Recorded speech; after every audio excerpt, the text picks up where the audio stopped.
Re... Ah ben dis donc, aujourd'hui, 3 vidéos en une journée. Donc, on voit pour la punch. Donc, la petite bête, là, qui est toute petite. Donc, elle est livrée, voilà, dans un emballage comme ça. J'ai remis le carton avec. Et avec, je sais pas, un merlapin ne retrouverait pas ces petits sur mon bureau, ça c'est sûr. Et avec, nous avons juste un petit fascicule qui se déplie, qui était par là et qui ne l'est plus. Bon, je sais pas ce que j'en ai foutu entre temps. J'ai fait pas mal de choses du coup ce matin. Donc bon, après c'est simple, hein, le principe. Hein, je vous avouerai qu'il n'y a rien de sorcier. Pour vous montrer, par exemple, j'ai un papier qui fait 8 cm. Et ben on va le recouper, on va faire un papier de 8 sur 8, par exemple. Moi je me sers pas toujours des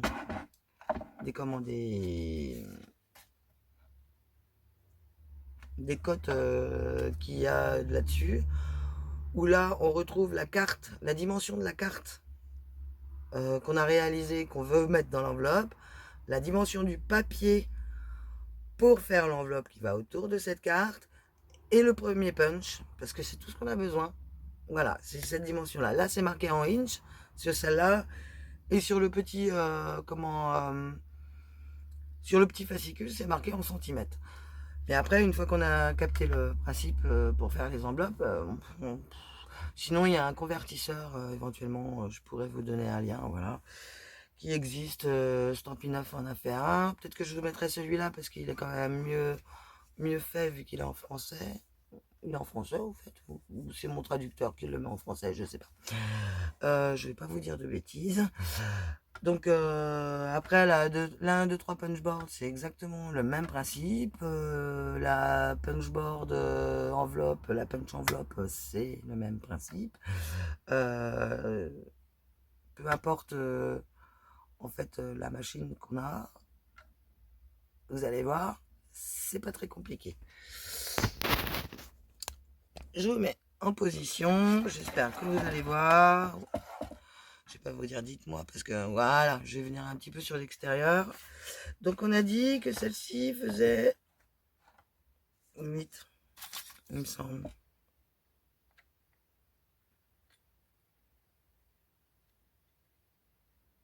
Ouais, c'est ça, 8. Donc on va le recouper à 8. Tout simplement. Et voilà. Oula. Viens là, toi. Voilà. Et de voir, je l'ai coupé bancal ou quoi?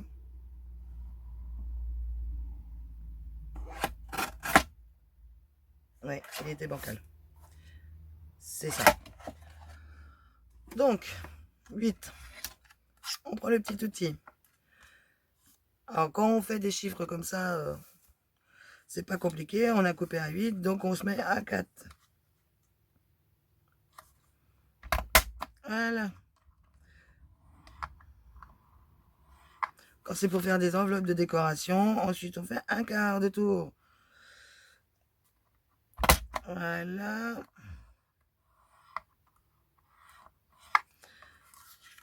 Un quart de tour. Avec le petit onglet là, on se raligne. Voilà. On punch. Et voilà. Et un petit dernier pour la route. Et vous voyez, on retombe sur nos pattes.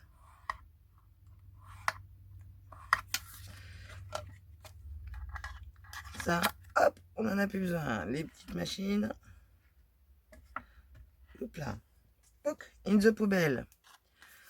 On plie. Pouc.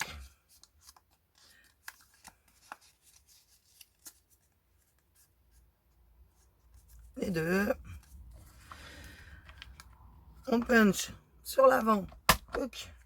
On a notre petit rond qui est fait. On fait le deuxième côté. Tchac. Et voilà.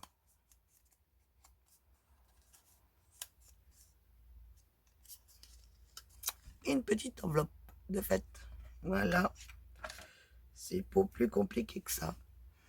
Et si on veut en faire une rectangulaire, c'est possible aussi, tout simplement. Voilà.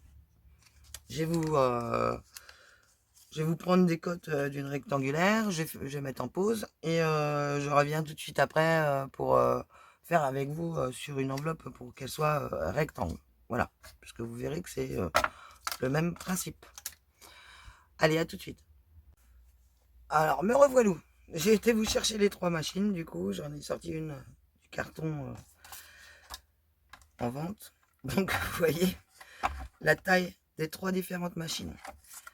Vous avez la 1, 2, 3 punchboard qui s'ouvre. Poke.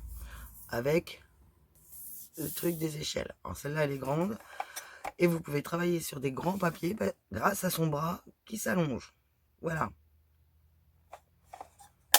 Elle est un petit peu plus complexe à utiliser parce qu'avec on peut faire des boîtes, des nœuds, enfin on fait plein de choses. Ensuite vous avez, on va dire la grande sœur, c'est exactement les mêmes. Voilà, tout simplement.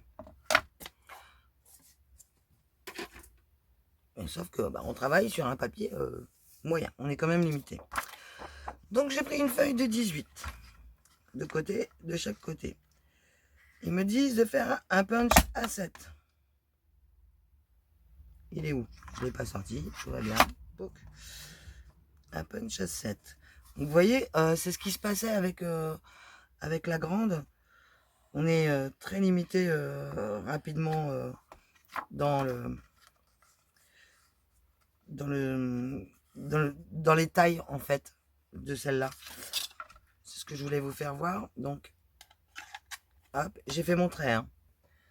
Et vous allez voir que si on reprend celle-là à 7, on va tomber sur le même trait.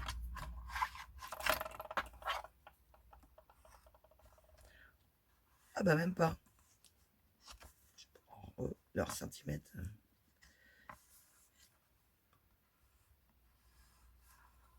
Il est où le trait? Voilà. Si on punch, toc, le trou est beaucoup plus large. Vous voyez? Comparaison. Hop. Parce que ça a mangé en plus par rapport à la mini. Donc, allez. On va continuer avec celle-là. Peu n'importe, je suis habitué aux deux.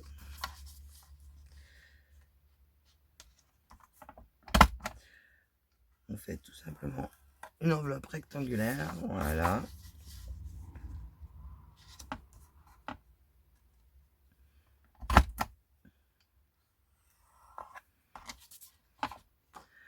Vous allez voir, c'est le même principe.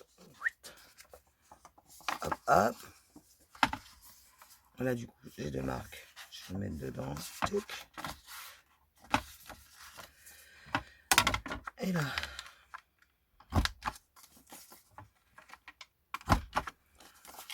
Alors là, il y a 2 écoles. J'ai envie de vous dire. Vous avez ceux qui coupent et ceux qui plient. En fait. Il y a ceux qui coupent, qui plient en utilisant une petite marque de chaque côté.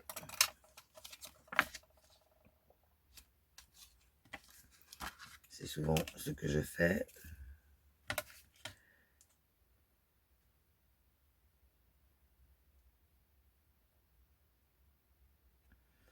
Voilà.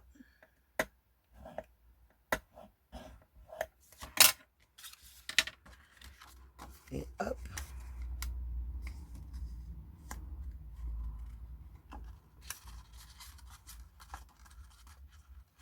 Et je vais le coller après. Parce que ça tombe pile poil en fait dans l'angle. Voilà. Pourquoi il fait pas le point? Voilà. Il voulait pas faire le point. Non mais dis donc. Hop. Hop. Un petit coup de colle. Ah, je l'avais laissé ouverte. Un petit peu de colle ici.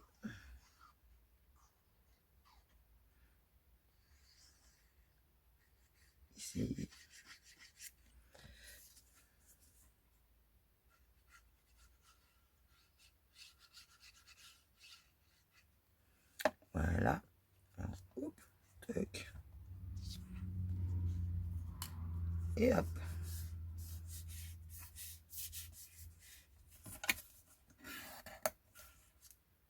La colle qui me poursuit. Ah ben décidément, elle m'en veut. Hein. Et voilà. Une jolie petite enveloppe.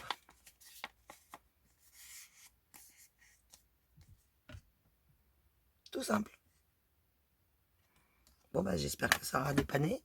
Il n'y a plus qu'à monter ça. Bon, je ne vais pas monter grand chose, je vais la mettre directement je pense. Parce que montage, je pense pas qu'il soit nécessaire. Donc voilà. Prochaine étape. Bon, je vous ai montré vite fait un truc avec les paillettes, mais j'ai pas le temps de vous montrer plus approfondi et je ne retrouve pas mon matériel. Donc quand je ne trouve pas, je vous montre pas du coup. Par contre, ce que je vais vous faire, c'est essayer de voir pour vous faire un fichier pour les points et tout ça, pour le crochet. Voilà, vous avez vu tout à l'heure, je me suis servi dans une des moments memory days.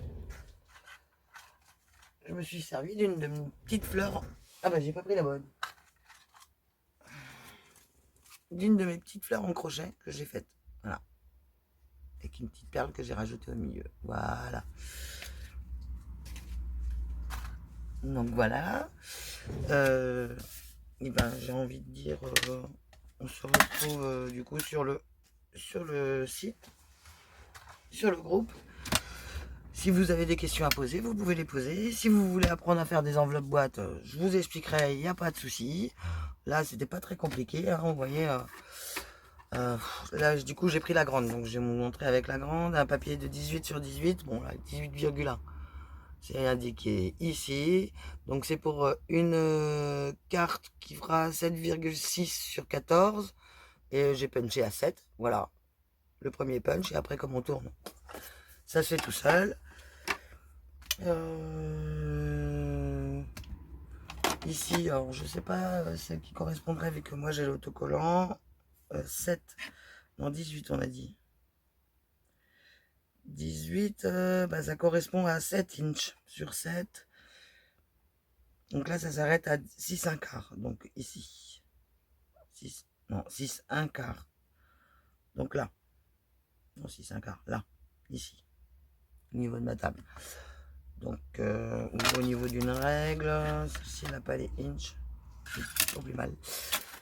Au niveau d'une règle, bon j'en ai des règles, j'ai plein de ça, des lattes comme ils disent. 6 1 quart. 6 1 quart c'est là. En fait. Le demi du quart, le quart, la moitié, le 3 quarts, le 7. Voilà. Donc 6 1 quart de maximum. Et on a dit que donc 18, ça fait 7. Donc 7. Donc sur celle-là, bah, je peux pas le savoir vu que j'ai l'autocollant. En fait. Donc bah voilà quoi. Donc, 18 cm est égal à 7 inches. Voilà.